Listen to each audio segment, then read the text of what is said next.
권투 있잖아요, 복싱. 이 권투 용어 중에 카운터 펀치라는 게 있습니다. 상대방을 다운시키거나 KO 시키는 결정적인 한 방을 말해요. 이 카운터 펀치. 사람의 마음을 움직이는 데 있어서도 이 카운터 펀치가 있습니다. 이건 우리가 자주 경험합니다.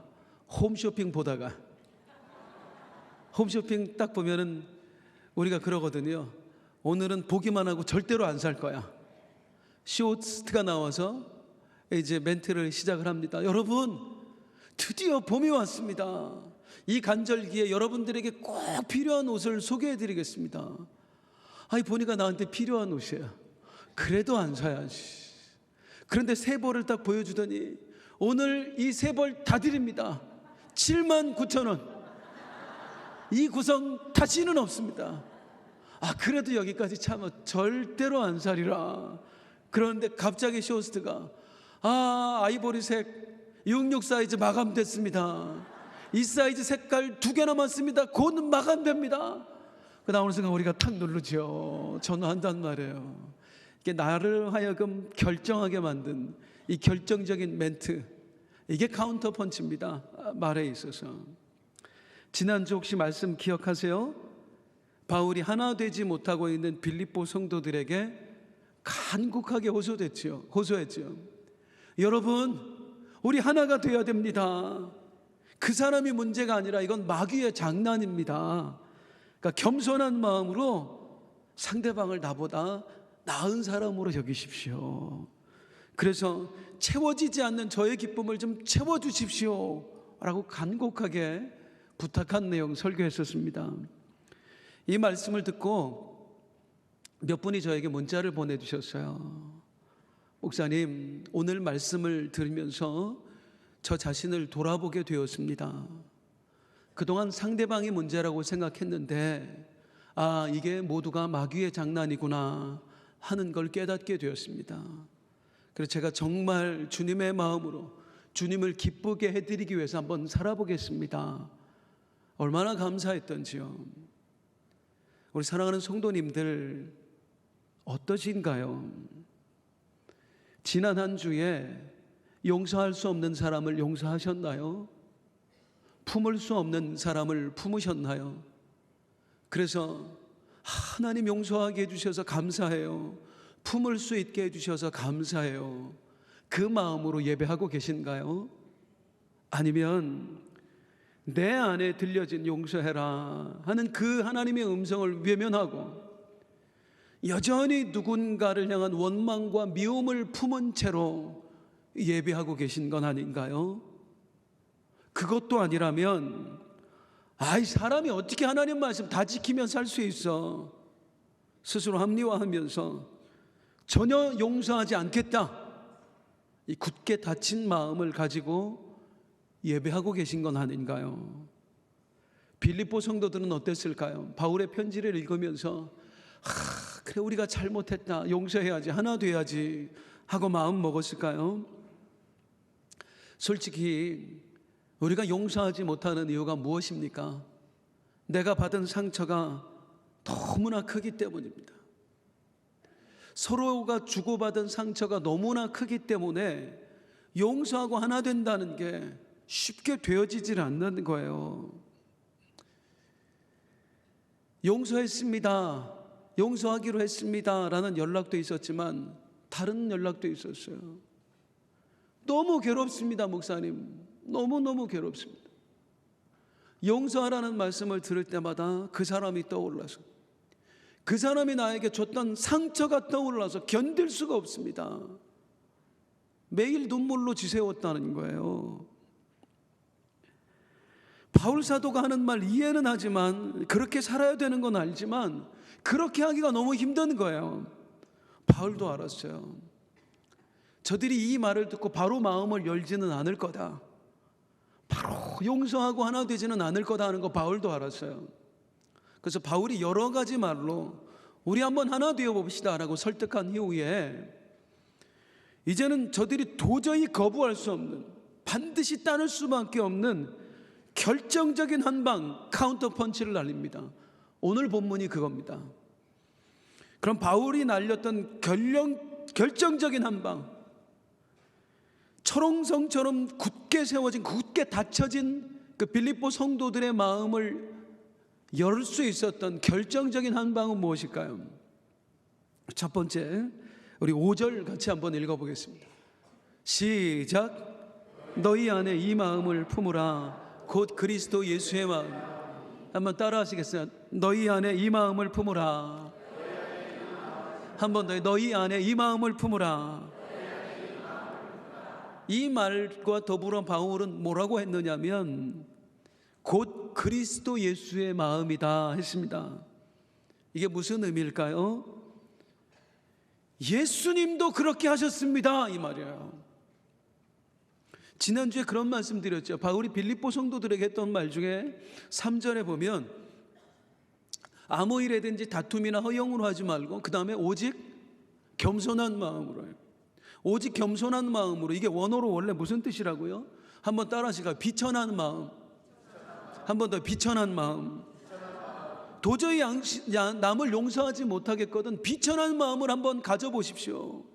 여러분이 예수님 처음 믿었을 때 가졌던 그 마음 말입니다. 주님, 나는 완악한 죄인입니다. 나는 쓰레기 같은 존재입니다. 그 마음을 가지고 한번 상대방을 바라보십시오. 이런 내용이었어요. 그랬던 바울이 지금 뒤이어서 뭐라고 말하느냐면 너희 안에 이 마음을 품으라. 곧 그리스도 예수의 마음이다. 나를 천하게 여기는 마음, 그 비천한 마음, 나는 쓰레기입니다 하는 이 마음은요, 예수님도 가졌던 마음입니다. 우리가 왜 그 마음을 가져야 합니까? 예수님이 그 마음을 가지셨기 때문입니다. 우리가 왜 그렇게 해야 됩니까? 예수님이 그렇게 하셨기 때문입니다. 예수님께서 스스로 비천해지셨기 때문에, 예수님께서 스스로 쓰레기 같은 존재가 되어주셨기 때문에 우리가 그렇게 해야 됩니다. 이 말이에요, 이 말. 그리고 예수님께서 스스로 비천해지셨던 일, 예수님께서 스스로 쓰레기 같은 존재로 낮아지셨던 일을 바울이 설명하는데 6절에서 8절 같이 한번 읽어보죠. 시작. 그는 근본 하나님의 본체시나 하나님과 동등됨을 취할 것으로 여기지 아니하시고 오히려 자기를 비워 종의 형체를 가지사 같이 되셨고 사람의 모양으로 나타나사 자기를 낮추시고. 원래 우리 예수님은 하나님과 본체이십니다. 그분은 하나님 자체이십니다. 예수님은 성부 하나님과 동격이십니다. 이 세상 어느 것과도 비교할 수 없는 존귀한 분이시라고요. 그런데 그 존귀한 분이 스스로 낮아지셨습니다. 어디까지? 사람이 되기까지 낮아지셨습니다. 지금 그 말하는 거거든요. 사랑하는 성도님들, 이게 얼마나 중요한 말씀인지 아세요? 하나님이신 예수님이 사람이 되셨다. 이건 절대로 그럴 수도 있지 할 만한 일이 절대로 아닙니다. 하나님 입장에서 한번 생각해 봐요. 우리들이 보기에나 사람이 대단해 보이죠. 하나님한테 사람은요 피조물에 불과합니다. 즉 우리 아이들이 찰흙으로 뭔가를 막 만들다가 내가 생각하는 모양이 안 나오면 다시 뭉개버리죠. 그리고 또 만들어 버려요. 하나님한테 사실은 우리가 그런 존재밖에 안 된다고요. 마음에 안 들면 얼마든지 부수고 다시 만들어도 될 만한 가치 없는 존재가 우리들이에요. 심지어는요, 우리는 피조물임에도 불구하고 하나님께 반역을 저질렀습니다. 하나님은 우리에게 모든 걸 다 베풀어 주셨는데 거기에 만족하지 못하고 하나님처럼 하나님의 자리까지도 탐내었던 게 바로 우리 사람입니다. 즉 하나님 보시기에 정말로 배영무동한 존재, 다시는 보고 싶지 않을 만한 존재가 우리 사람이에요. 쓰레기도 이런 쓰레기가 없는 거예요. 그런데 하나님께서, 그 하나님이신 예수님께서, 그 존귀하신 분께서 이 쓰레기 같은 존재, 사람이 되기를 마다하지 않으셨다고요. 왜요? 왜 그 존귀하신 분이 쓰레기 같은 존재가 되어주셨지요? 살리시려고요. 누구를? 반역자를요. 우리를요. 우리는요, 우리가 누군가를 용서하지 못하는 이유를 이렇게 말합니다. 그에게 상처받았기 때문이라고요. 그런데 상처받은 걸로 치면은 성도님들, 우리 하나님보다 더 상처받은 분이 계실까요? 하나님은 우리 인간들에게 모든 걸 다 주셨습니다. 이 우주 만물만 주신 게 아니에요. 하나님은 심지어 인간에게 하나님의 형상도 주셨고요, 하나님의 영도 불어넣으셨습니다. 즉 하나님은 우리에게 하나님이 주실 수 있는 걸 다 퍼주셨다 그 말이에요. 그런데 우리 사람은요, 거기에 만족하지 못하고 하나님의 자리까지 탐을 내었습니다. 그래서 하나님이 되고 싶어서 선악과를 따먹었습니다. 상처받은 걸로 치면 우리 하나님이 우리에게, 나에게 받은 상처가 훨씬 크다고요. 그런데도 하나님은 스스로 사람이 되시면서까지, 스스로 쓰레기 같은 존재가 되시면서까지 그 사람을, 나를 살리려고 하셨다고요. 그 마음을 품어라, 이게 바울이 말하는 것입니다. 그런데 한편으로 오늘 이 본문은요, 빌립보 성도들을 향한 바울의 강력한 책망이기도 했습니다. 단순히 여러분, 우리 예수님이 그렇게 사셨으니까 우리도 한번 그렇게 살아봅시다, 이 차원의 말이 아니에요. 아주 강력한 책망이었습니다. 왜 그러한가? 우리가 조금 전에 읽었던 빌립보 2장 6절에서 8절 다시 한번 읽어보죠. 시작. 그는 근본 하나님의 본체시나 하나님과 동등될 것을 취할 것으로 여기지 아니하시고 오히려 자기를 비워 종의 형체를 가지사 사람들과 같이 되셨고 사람의 모양으로 나타나사 자기를 낮추시고 죽기까지 복종하셨으니 곧 십자가에 죽으심이라. 이걸 지금 누가 말했어요? 바울이 말했습니다. 그런데 이건 바울이 처음으로 한 말이 아니에요. 이건 뭐라고 부르냐면, 이 구절을 따라할게요. 그리스도의 찬가. 한 번 더, 그리스도의 찬가. 이거는 초대교회 성도들이 불렀던 찬송가 가사입니다. 그러니까 바울이 어디 없는 얘기를 지금 빌립보 성도들에게 하는 게 아니라, 초대교회 성도들, 빌립보의 교회 성도들도 마찬가지예요. 저들이 모일 때마다 불렀던 찬송가 가사를 갑자기 적어서 보내는 거예요. 우리가 이런 찬송하지요. 우리 일부 예배 때 불렀는데, 빛나고 높은 보좌와 그 위에 앉으신 주 예수 얼굴 영광이 해같이 빛나네. 이 찬송 3절 혹시 아세요? 영 죽을 나를 살리려 그 영광 떠나서 그 부끄러운 십자가 날 위해 지셨네. 우리가 이 찬송하듯이 초대교회 빌립보 교회 성도들이 모일 때마다 불렀던 찬송 가사가 아까 그거예요. 빌립보 2장 6절에서 8절. 모이면 그리스도의 찬가를 부르는 거예요. 곡조는 모르겠지만 그는 근본 하나님의 본체시나 하나님과 동등됨을 취할 것으로 여기지 아니하시고 자기를 비워 종의 형체를 가지사, 늘 이런 찬송 불렀다고요. 바울이 용서 좀 하세요, 하나가 되세요 하면서 이 찬송가 가사를 함께 적어보는 거예요. 무슨 의미겠어요? 왜 당신들은 입으로만 예수님을 믿습니까? 그렇게 말하고 있는 겁니다. 당신들이 매일 이렇게 하나님을 찬송하지 않았습니까? 우리 예수님이 그 부끄러운 십자가 날 위해 지셨다, 날 위해서 사람이 되어주셨다, 그 은혜에 보답하며 살게요 라고 찬송하면서 날마다 고백했던 거 아닙니까? 그런데 왜 그렇게 하지 않습니까? 왜 입으로만 찬송을 부르고 행동은 전혀 그렇게 하지 않습니까? 과연 당신들이 가진 믿음 진짜입니까? 이렇게 묻고 있는 거예요. 사랑하는 성도님들, 잘 믿는다는 게 뭘까요? 나에게 성경 지식이 많아지면 그게 잘 믿는 걸까요? 내가 기도를 남보다 깊이 하면 그게 잘 믿는 걸까요? 성경 지식이 많아졌다는 건요, 다른 사람보다 하나님의 뜻에 대해서 더 많이 알게 됐다는 거잖아요. 우리가 남보다 기도를 깊이 하고 있다는 거는요, 하나님의 원하심에 더 민감해졌다는 거잖아요.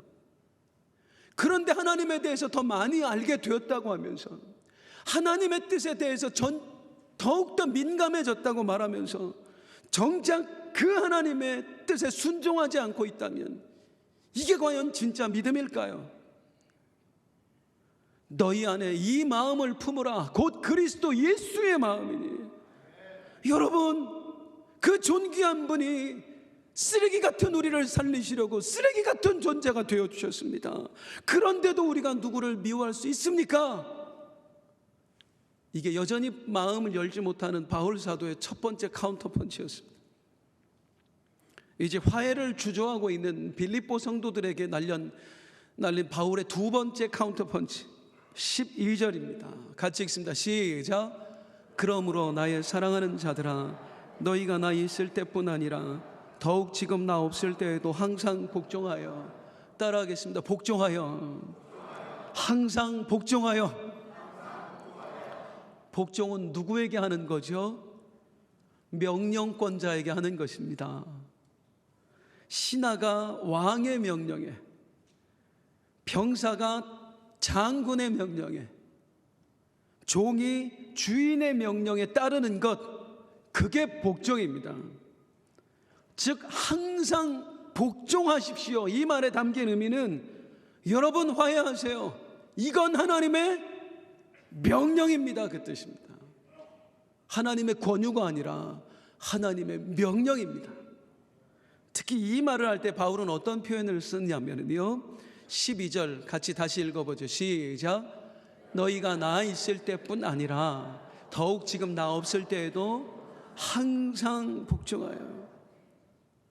나 있을 때뿐 아니라 나 없을 때에도 좀 복종하십시오. 이 말에서 우리가 뭘 알 수 있지요? 적어도 빌립보 교회 성도들이요, 바울 앞에서는 안 그랬다고요. 바울 목사님이 있을 때는 그때는 서로 하나가 되었었다고. 그런데 바울 목사님이 어느 날 떠나가고 로마 감옥에 갇히면서 통제가 안 되는 거예요. 내가 목사님이 있을 땐 참았지만 말이지, 이러면서 서로 싸우게 되었다 그 말이에요. 그런 상황을 두고 지금 바울이 하는 말이 뭐냐면, 나 있을 때뿐 아니라 더욱 복종하십시오. 여러분, 신앙생활은 내 앞에서 하는 게 아니지 않습니까? 하나님 앞에서 하는 거지 않습니까? 이렇게 묻고 있는 거예요. 나 바울은 여러분의 행위를 다 보지 못합니다. 왜? 여러분과 함께 있지 않기 때문입니다. 하지만 살아계신 하나님은 늘 여러분과 함께 하시지 않습니까? 그분은 여러분들을 바라보고 계시지 않습니까? 그 하나님께서 지금 여러분에게 화해를 명령하고 계십니다. 즉 여러분이 화해해야 되는 이유는 제 권유 때문이 아닙니다. 제 바람 때문이 아닙니다. 그것이 하나님의 명령이기 때문에 그렇게 해야 되는 것입니다. 하나님의 명령이에요. 권유가 아니에요.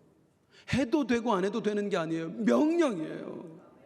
우리의 잘못된 점은 뭐냐면 명령을 권유로 받는다는 거예요. 해도 되고 안 해도 되고 내가 선택한다는 거예요. 하나님 앞에서요. 진짜 신앙생활 잘하는 사람은, 성도님들, 사람에게 칭찬 듣는 사람이 아닙니다. 하나님께 칭찬 듣는 사람, 그게 진짜 신앙생활 잘하는 사람이에요. 우리가 착각하지 말아야 될 것, 주변 사람들이 나에게 하는 칭찬과 칭송에 속지 마라. 누군가 나를 칭찬해주고, 야, 장로님 대단하세요, 권사님 진짜 권사님 같은 분 없으세요, 이 말에 속아서 나를 좋은 신앙인인 것처럼 스스로 착각하지 말자. 그분은 나에 대해서 다 모르잖아요. 내가 보여준 것까지만 알잖아요. 우리는 내 행위와 말로 얼마든지 사람 속일 수 있습니다. 나에 대해서 다 알지 못하는 사람들이 나에게 하는 평가가 전부가 아니다, 그 말이에요. 사실은 누가 나에게 뭐라고 하더라보다 어쩌면 나를 더 잘하는 사람이 하는 평가가 옳을 수 있어요. 우리 같은 교우들이 하는 게 아니라 내 아내가 하는 평가, 내 자식들이 나에게 하는 평가. 왜? 성도님들이 모르는 내 모습을 알거든요. 그분들에게 인정받는 게 진짜라고요. 가족들에게 인정받는 게. 그런데 냉정하게 말하면 가족들도 사실은 나를 다 몰라요. 가족들도 내가 보여준 것만 알아요. 내 속에 뭐가 들었는지, 내가 실제로 어떤 생각을 하면서 살아가는지 가족들도 아무도 몰라요. 내 실체를 아시는 분, 속속들이 들여다보시고 내가 어떤 존재인지를 명확하게 아시는 분, 하나님밖에 없습니다. 그 하나님의 평가가 진짜입니다. 그 하나님께 인정받지 못하면요, 사람이 아무리 나를 칭찬해도 아무것도 아닙니다.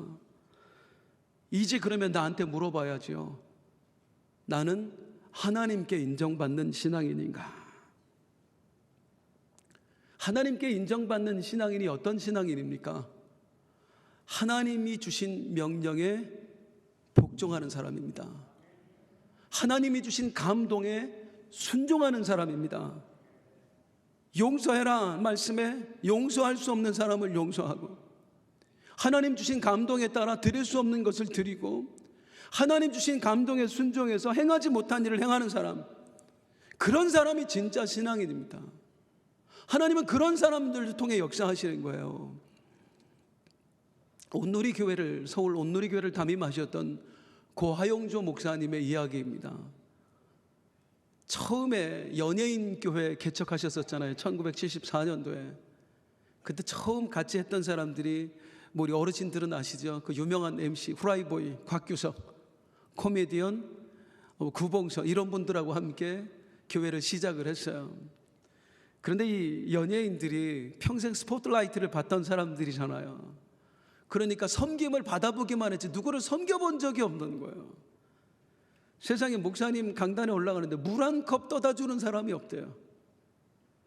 교회를 청소하는 사람이 없어. 다 가고 나면 담임 목사님 혼자 남아서 청소하는 거예요. 심지어는 예배 끝나면은 하용조 목사님이 직접 가서 일일이 택시를 잡아줬대요. 그래야 타고 가는 거예요. 그래도 기뻤대요. 그냥 함께 예배하고 섬길 수 있는 게 그렇게 기뻤대요, 목사님이.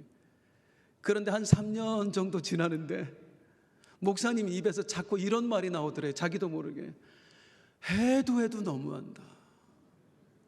안 변하니까. 아무리 기다리고 아무리 가르치고 말씀을 전해도 변하진 않으니까 실망이 돼서 도망가자. 합법적으로 도망갈 수 있는 방법이 뭔가 봤더니 유학 가는 것밖에 없더래요. 그래서 성도님들 몰래 유학을 신청을 하고 이제 입학 허가서에 장학금까지 다 받아놨답니다. 최종적으로 하나님 결제를 받기 위해서 산에 올라가서 이제 금식 기도하는 거예요. 하나님, 응답이 왔어요. 어떤 응답이 왔을까요? 그만두면 안 된다 하셨을까요? 그만두면 안 된다 하셨을까요? 안 된다. 그래서 하용조 목사님이 따졌대요. 하나님, 그 사람들 해도 너무합니다. 그때 하나님이 마음에 주셨던 응답이, 언제는 안 그랬냐? 그 사람들 언제는 안 그랬냐? 근데 예전에는 괜찮았잖아. 그 모습이 사랑스러웠잖아. 그런데 왜 지금은 그 사람들이 미워질까? 그 사람들이 문제일까? 아니면 네가 문제일까? 내 마음의 사랑이 식어버렸더래요. 내 마음의 열정이 식어버렸더래요. 아, 그들이 문제가 아니라 내가 문제였구나. 우리가 누군가 때문에 상처받았다, 누군가 때문에 힘들다, 괜찮을 때도 있었잖아요. 어쩌면 내가 문제 아닐까요? 내 믿음이 식었기 때문에, 내 영성이 떨어졌기 때문에 그런 건 아닐까요?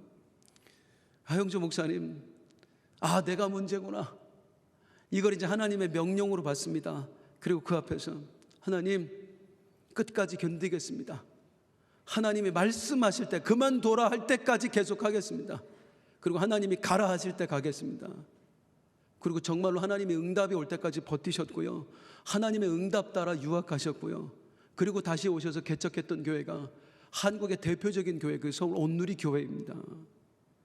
하나님은 늘 우리를 들여다보고 계세요. 그 사람 때문에 못 살겠어요 하는 우리에게 하나님은 내 허물을 들여다보게 하세요. 그러면서 이렇게 한번 해봐, 순종해봐. 이건 명령이라고요. 권유가 절대로 아니에요. 명령이에요. 그런데 우리는 어리석게도 하나님이 주신 그 감동을 권유로 받아요. 그리고 땅에 쏟아버립니다. 명령이다. 이게 두 번째 카운터펀치. 이제 바울이 화해를 주저하고 있는 빌립보 성도들에게 날렸던 세 번째 카운터펀치 12절입니다. 같이 읽습니다. 시작. 두렵고 떨림으로 너희 구원을 이루라. 따라하겠습니다. 두렵고 떨림으로 구원을 이루라. 한 번 더. 두렵고 떨림으로 구원을 이루라. 이거 굉장히 무서운 말입니다. 이미 여러 차례 말씀드렸습니다. 우리는 이미 구원받았지만 우리는 또한 아직 구원받지 못했습니다. 하나님의 구원은 절대로 취소되지 않습니다. 할렐루야. 그런데 이 말은요, 한번 예수님 영접하면 어떤 잘못을 저질러도 천국 간다 이런 말이 아니라고 했어요. 예수님 영접하고도 얼마나 많은 사람들이 구원의 대열에서 이탈합니까? 예수님이 메시아가 아니라 이모 씨가 메시아라고 떠나간 사람 얼마나 많아요. 믿음을 버리고 세상으로 나간 사람 우리 주변에 얼마나 많아요. 우리는 이미 구원받았지만 아직 구원받지 못했다고요. 왜 이런 일이 발생할까요? 왜 중도 이탈자가 생길까요? 마귀가 공격하기 때문입니다. 마귀는 할 수만 있거든 택하신 자들도 미혹하거든요. 그 마귀의 공격에 수많은 사람들이 구원에 대해서 이탈해버리는 겁니다. 그런데 성도님들, 마귀가 우리를 공격할 때 어떻게 할까요? 처음부터 막 강한 공격으로, 센 공격으로 우리를 몰아붙일까요? 야, 예수가 구원자가 아니야. 이모 씨가 구원자야. 처음부터 막 목사한테, 장로한테 바람 펴봐, 사기 쳐봐 할까요? 처음부터 그러면 누가 넘어가겠어요? 마귀는 우리를 공격할 때 아주 느긋하게 천천히 공격하면서 우리를 서서히 파멸에 이르게 합니다.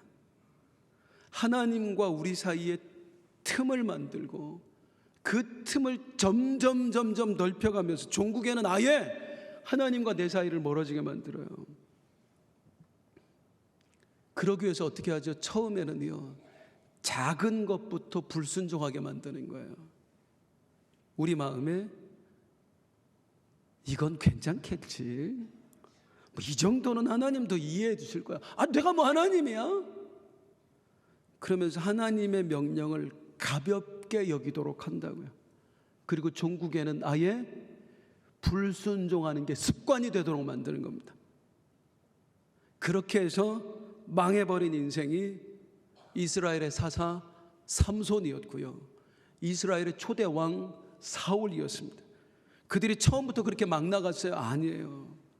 작은 것부터 불순종하다가 이 불순종이 쌓여가면서 끝내는 하나님의 말씀 자체를 아예 무시해버리는 사람들이 된 거예요. 사탄은 우리에게도 똑같은 방법을 씁니다. 내가 다른 건 다 순종하는데 이건 못하겠다, 그렇게 만드는 거예요. 다른 건 다 내가 순종하겠는데 그 사람 용서하라는 것만큼은 내가 못하겠다. 정말 그렇게 될까요? 이 용서만 순종을 못하고 다른 건 다 순종하는 그런 사람 될까요? 이미 내가 하나님의 명령을 듣고도 내가 내 마음의 결정을 내리기로 했다는 건 내 인생에 하나님 노릇 내가 하기로 했다는 겁니다. 내가 하나님 되어 있다는 증거예요.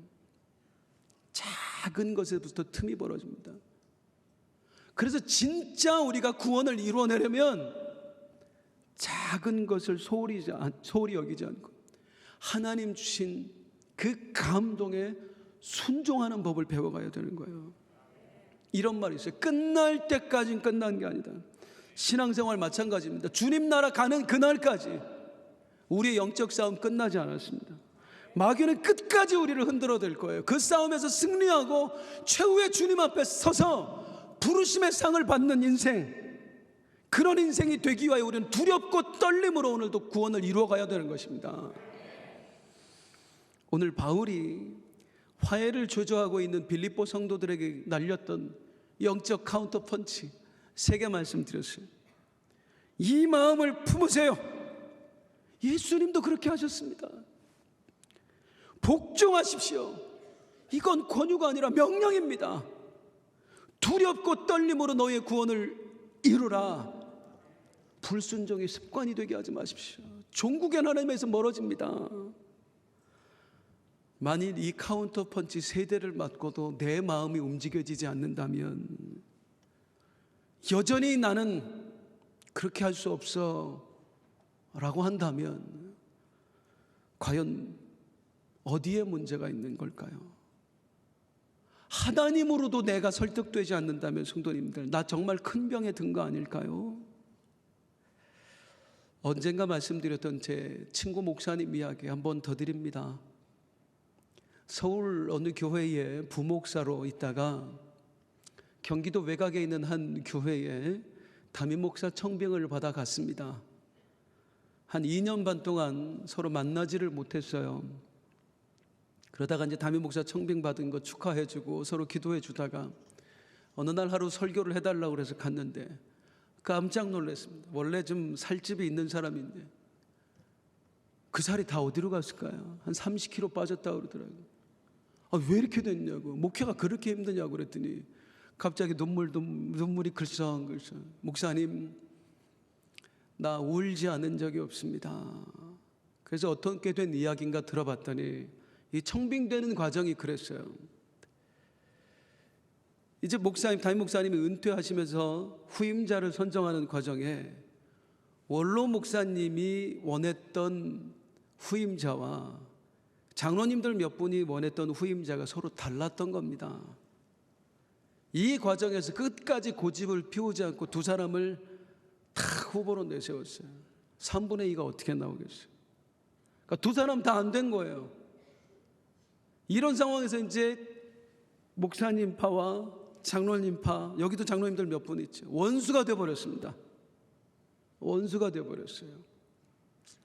이쪽 대표되는 장로님, 이쪽 대표되는 장로님이 아예 서로 말도 안 하고 인사도 안 하고 급기야는 싸우다가 양쪽 아내 되시는 권사님들이 교회를 안 나와버리게 됐어요. 원수가 되고.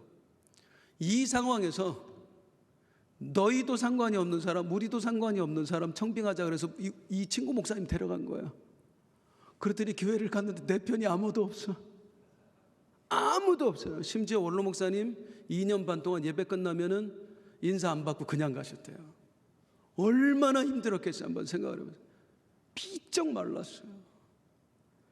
도무지 어떤 방법을 써도 이게 화해가 되질 않는 겁니다. 이 상황이. 그런 상황 속에서 저를 불렀고 제가 이제 설교를 하고 왔어요. 몇 달 후에 어떤 일이 벌어졌느냐면 그야말로 청천벽력과 같은 이야기를 들었습니다. 우리 목사님 자녀들 셋 있는데 그 중에 첫째 딸이 중학교 3학년 때 거기로 전학 갔고요. 이제 고3 된 거거든요. 만 3년이니까. 이 아이가 어느 주일날 그 교회 이제 지방에 있는 교회들 보면 직사각형으로 해가지고 이 십자가 세우는 곳은 이렇게 첨탑처럼 이렇게 높이 계단으로 올라가게 만든 곳 있잖아요. 높이 올라가게. 어느 주일날 이 큰딸이 그 꼭대기에 올라가서 몸을 던졌습니다. 교회 바닥이 콘크리트. 응급실에 옮겼는데 가는 도중에 사망했어요. 어떻게 된 일이고 하니 중학교 3학년 때 전학 갔잖아요. 서울에서 전학 왔다고 5명의 아이가 똘똘 뭉쳐갖고 얘를 괴롭히는데 이로 말할 수 없을 정도로 괴롭혀 정말 악랄하게 괴롭혔더라고요. 중학교 졸업하고 고등학교 가는데 큰 도시가 아니다 보니까 고애들 그대로 올라가잖아요. 얘들이 고3 때까지 괴롭힌 거예요. 고3 때까지.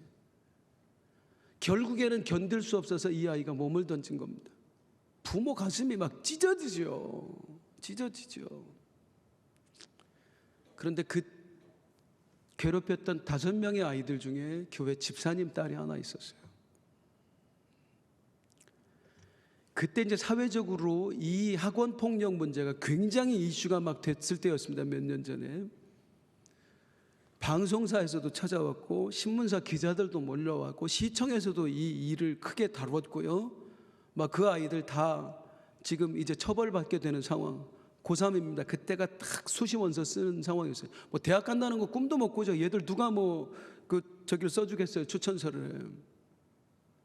그런 상황에서 장례가 딱 마치고 이 아이들 모아달라고. 그리고 목사님 사모님이 얘들아 우리가 너희 용서한다. 얘네들 아무 처벌하지 마시고요. 대학 갈 수 있도록 추천서 써주세요. 나중에 그 아이들 대학 다 갔습니다. 그리고 우리가 너희를 용서하는 건 내 딸아이가 믿었던 예수님 때문이다. 그 한마디 하고 그냥 아이들을 다 보냈어요. 이 일이 있고 나서 교회 안에 어떤 바람이 부냐면 세상에 저런 애들도 용서를 해주는데 저런 상황에서도 용서를 하는데 우리가 어떻게 이렇게 할 수가 있느냐 하면서 대표적으로 싸웠던 권사님 한 분이 찾아가요. 미안하다 내가 잘못했다면서 두 사람이 펑펑 끌어안고 울어요. 이러면서 3년 동안을 싸워왔던 교회가 이제 사랑으로 하나가 되는 겁니다. 뭐 때문이죠? 이 목사님이 보여줬던 그 행동 때문에 그게 영적인 카운터 펀치가 된 거예요. 그래서 내 완악했던 마음이 허물어진 거죠. 그런데 여러분 이 일이 사실은 우리에게 일어났다고요. 이 목사님은 다른 아이들을 용서한 거지만 우리 하나님은 우리를 용서하신 거라고요. 우리를 용서하시려고 직접 피조물이 되어주셨다고요. 쓰레기 같은 존재가 되어주셔서 쓰레기 같은 나를 살려주셨다고요. 이미 우리는 우리 인생에 있어서 엄청난 영적인 카운터 펀치를 맞은 겁니다. 그런데도 우리는 버티는 거예요. 내 자아를 넘어뜨리지 않고 끝까지 버텨서 나를 고집을 피우는 거예요. 못하겠다고. 하나님 명령에 못 따르겠다고. 그런 우리에게 오늘 다시 한번 이 말씀 주시네요. 괴로웠어요. 이런 설교하는 거 참 쉽지 않습니다. 막 성도님들이 너무너무 괴롭다고 하시는 분들이 있어요. 일주일 내내 울었다고 하는 분들이. 그 말씀을 들으면 설교하는 게 겁이 나요. 강단에서. 왜요? 용서하는 게 쉽지 않거든요. 뭐라고 말하냐면 그 사람을 용서해야지라고만 생각하면 그 사람이 했던 행동들이 떠올라서 이 상처가 막 다시 올라오는 거예요. 견딜 수가 없어요. 그래서 목사님 너무 괴로웠습니다 하는데 또 어떻게 설교를 해야 되지? 어떻게 말씀을 전해야 되지?